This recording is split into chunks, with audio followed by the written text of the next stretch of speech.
안녕하세요. 남부교육청의 교육지원국장을 맡고 있는 홍재나입니다. 이렇게 교육환경보호원에서 좋은 행사를 만들어 주시는데 참여하게 되어서 매우 기쁘게 생각합니다. 그리고 온라인이지만 함께 하고 계신 학부모님들께도 반가운 마음을 전해드립니다.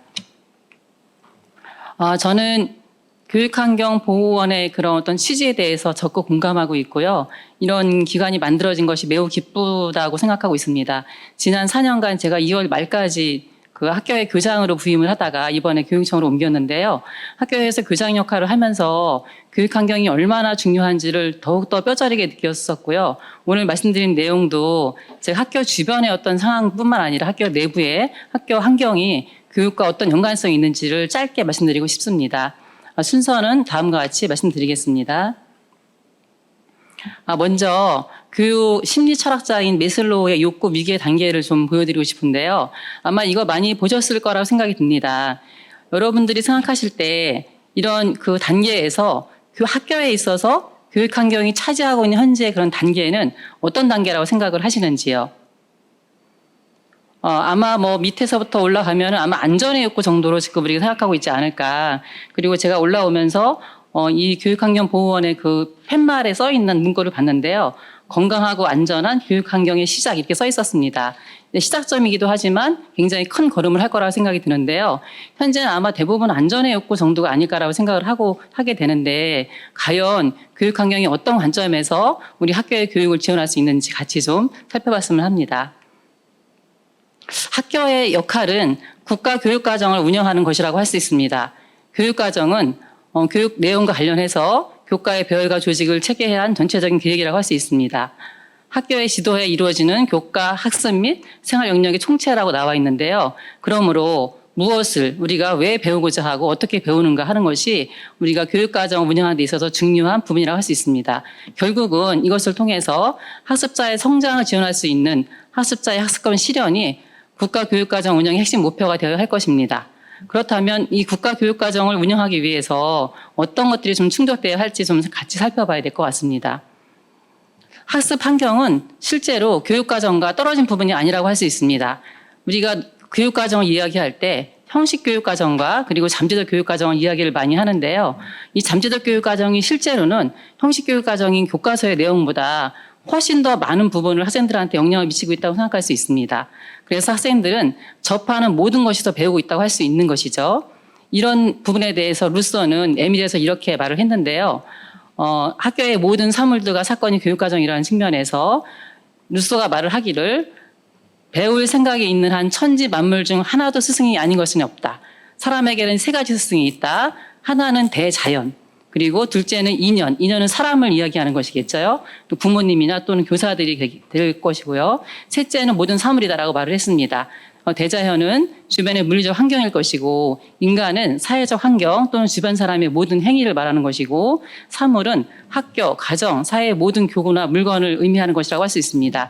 이런 측면에서 봤을 때 우리가 아이들이 배우는 교육 과정을 아주 협소하게 교과서의 내용으로 제한할 것이 아니라 아이들을 둘러싸고 있는 모든 학습 환경 그런 것들이 아이들의 중요한 교육과정의 한 부분으로 들어가야 한다고 생각합니다. 학습권의 측면에서 봐서도 학습권의 정의는 학습자가 자신의 삶에 필요한 지식이나 기술 등을 학습자가 필요로 하는 장소와 시간에 주체적으로 구성해서 능동적으로 학습할 수 있는 권리라고 할 수 있는데요.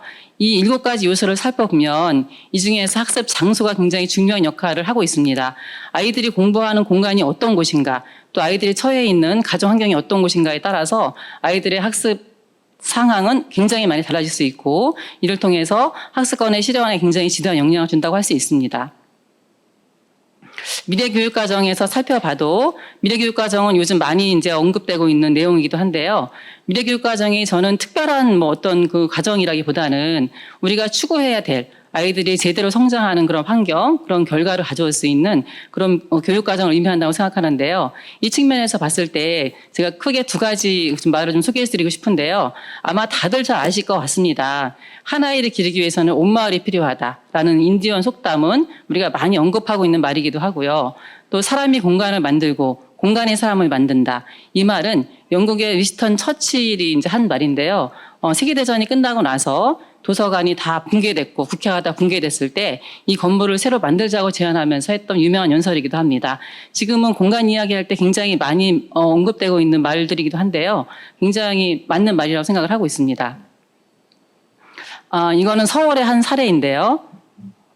이 22년에 이제 있었던 그 일인데 비극적인 일이죠. 서울의 방배동에 있는 학교인데 뉴스에 나왔던 부분이라서 아마 다 아실 텐데요. 지금은 여기에 인도가 만들어졌습니다. 근데 그때 그 뉴스의 그 헤드라인이 이렇게 떴죠. 비극이 있고 나서야 이제 만들었다고 얘기를 했는데 굉장히 마음 아픈 일인데 사실 이 부분은 그동안에 안 했던 얘기가 아니고 계속 이거를 이제 요구했던 부분인데 안 됐던 부분이기도 하고요. 결국은 아이가 불행한 사고를 당하고 나서야 결국 이루어졌던 마음 아픈 사건입니다. 최근에 우리 관내, 남부 관내에서도 이런 일이 이제 발생을 하고 있는데요. 이 지역은, 구로구에 있는 한 초등학교의 옆에 있는 인도입니다. 보시죠. 굉장히 좁은 걸 아시겠죠. 옆에는 이렇게 겨우, 한 사람도 겨우 지나갈 정도로, 그나마도 아주 좁게 이렇게 만들어 놓은 상황이잖아요. 지난주에 저희가 이거와 관련해서 간담회에서 한번 언급이 됐었는데, 여기를 구청에서는 이 통로가 지금 불호군단으로 속하는 그 입구거든요. 그래서 이거를 양방통행 유지해야 되기 때문에 더 이상 인도를 낼 수가 없다라고 말을 하고 있고 방법은 학교에다가 이 인도를 조성할 수 있도록 학교에 땅을 좀 내줘라라고 얘기를 하고 있는 건데요. 이 측면에서 어떻게 생각하실지 참 모르겠지만 일단은 이 부분은 지금 부결이 돼서 다시 언급이 되고 있는 부분인데요. 왜냐하면 학부모들이 반대를 하셨다고 합니다. 학교 땅을 내놔야 되는 부분이기 때문에 그렇겠죠. 그래서 이 부분에 대해서 좀 많이 좀 생각을 해봐야 될 것 같아요. 그래서 저희가 간담회 후에 열심히 설득을 해서 다시 이제 이거를 진행하기로 했거든요. 어쨌든 이런 경우들이 서울 같은 경우 특히나 대도시는 굉장히 많은 사안이라고 생각합니다.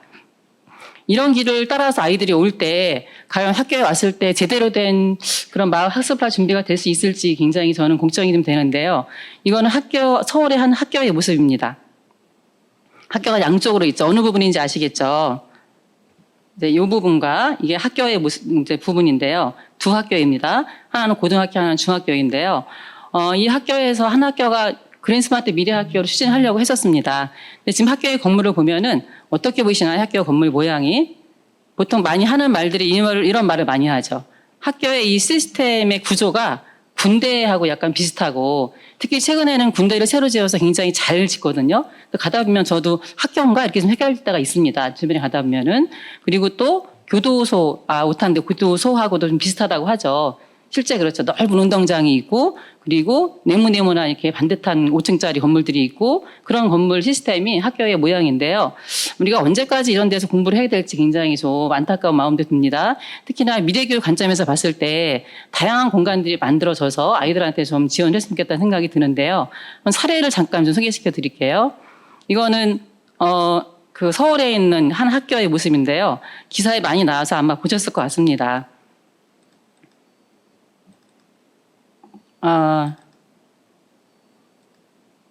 제가 링크를 해놨는데 링크가 좀 안 돼서 한번 검색해 보시면은 신길중학교라는 학교거든요.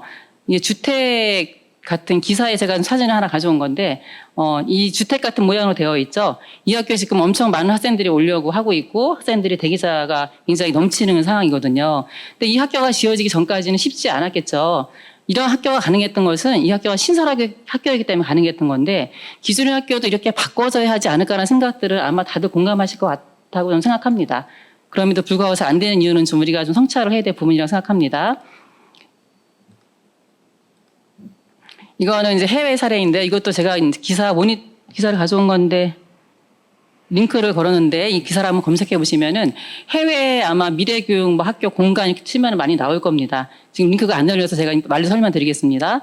굉장히 다양한 공간들. 이건 그 덴마크의 한 학교의 모습이거든요. 학교라고 생각되지 않으시죠?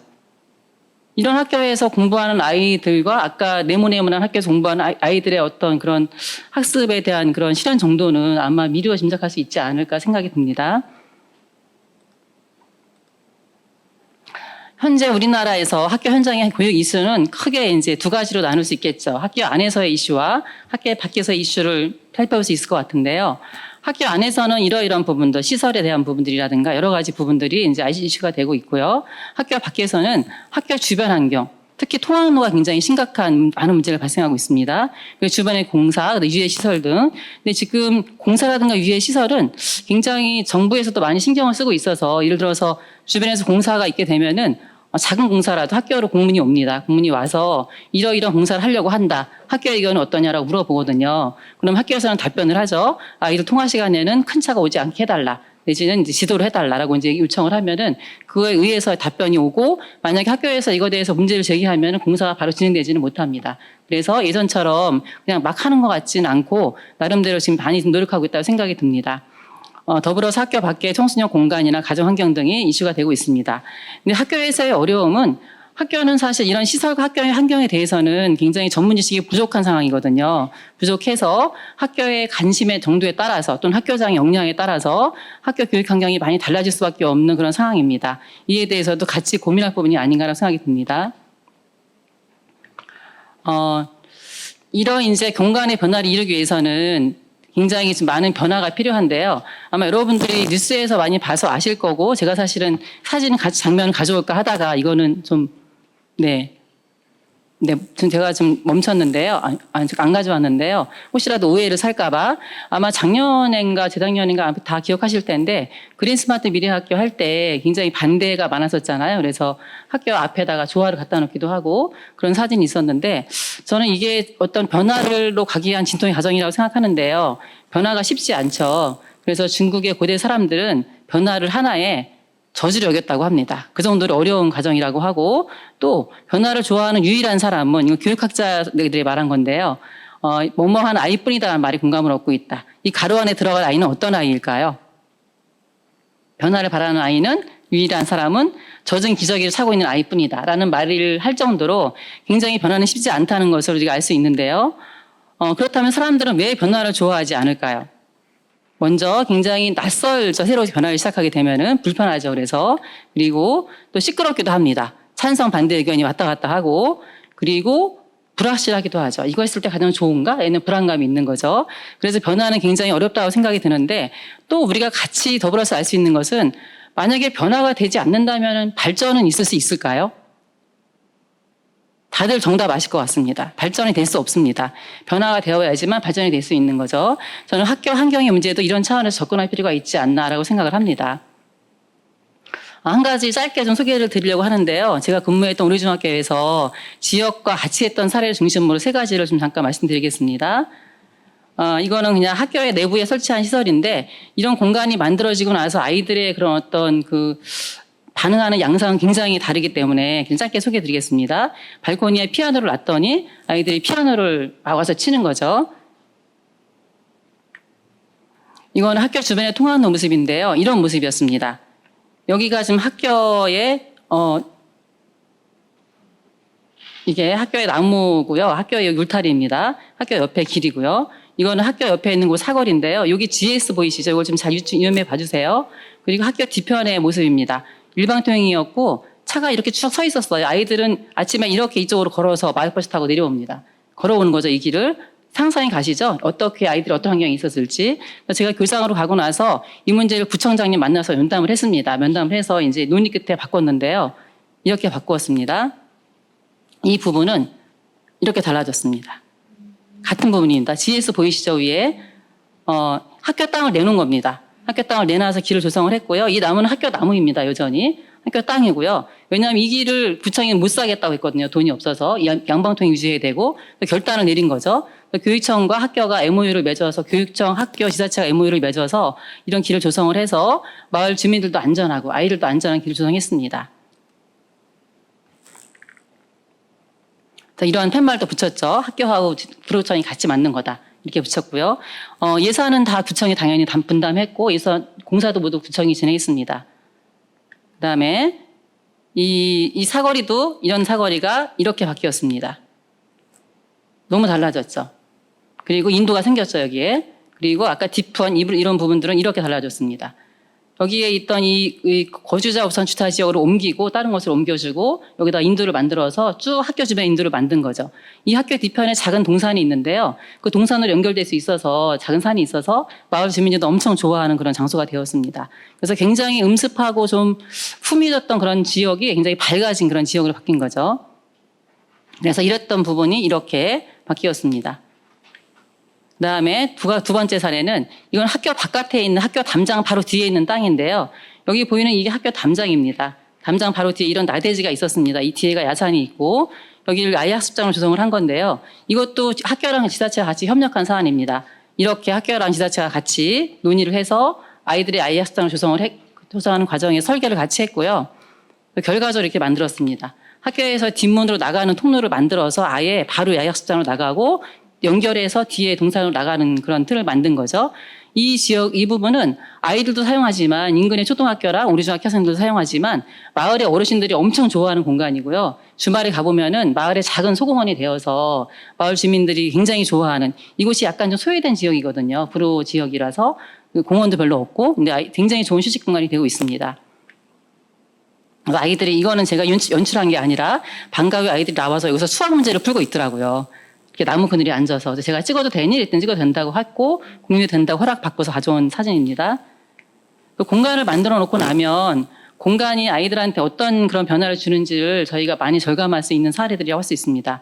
세 번째 사례는 아이들의 청소년 공간을 만들었는데요. 학교 방과 후에 학교의 그 공간을 같이 공유하는 그런 개념에서 다 같이 학교를 제가 제안을 했고 설계한 그 모양입니다.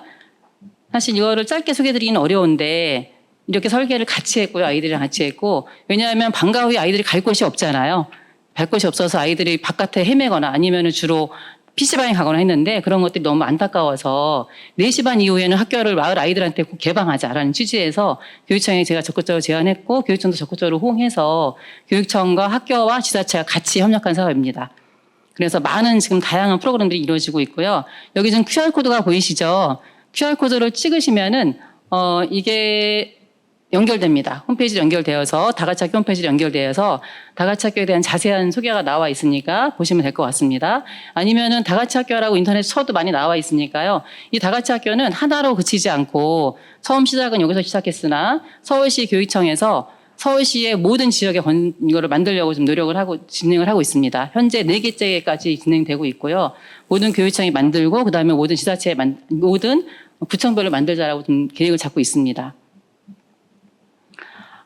제가 좀 짧게, 시간이 짧아서 좀 짧게 말씀드렸는데요. 다시 한번 좀 여쭙고 싶습니다. 제가 짧게 말씀드렸지만, 이런 관점에서 학교의 교육과정과 그다음에 학교 환경의 이런 상황 관계를 보는 관점에서 학교 환경의 현황과 그다음에 인식을 저희 다시 좀 살펴본다면, 이 교육 환경은 어떤 단계여야 할까요? 이 부분에서, 예슬로의 단계에서 어떤 부분이 되어야 할까요? 최소한 안전의 요건은 당연히 돼야 되겠죠. 최소한 아이들이 통학하면서 그런 위험한 환경으로 걸어올 수 있지 않도록 만들어야 되는 건 당연한 거고 저는 교육과정으로 적극적으로 바라본다면 이 자아실현의 욕구를 가야 한다고 생각합니다. 자아실현을 할 수 있도록 좋은 환경을 조성해 주는 것 그것이 우리 어른들이 해야 될 일이 아닌가라고 생각합니다. 그런 관점에서 몇 가지 제안을 드리겠습니다. 먼저 교육 환경을 중요한 학교 교육과정을 인식해야 한다.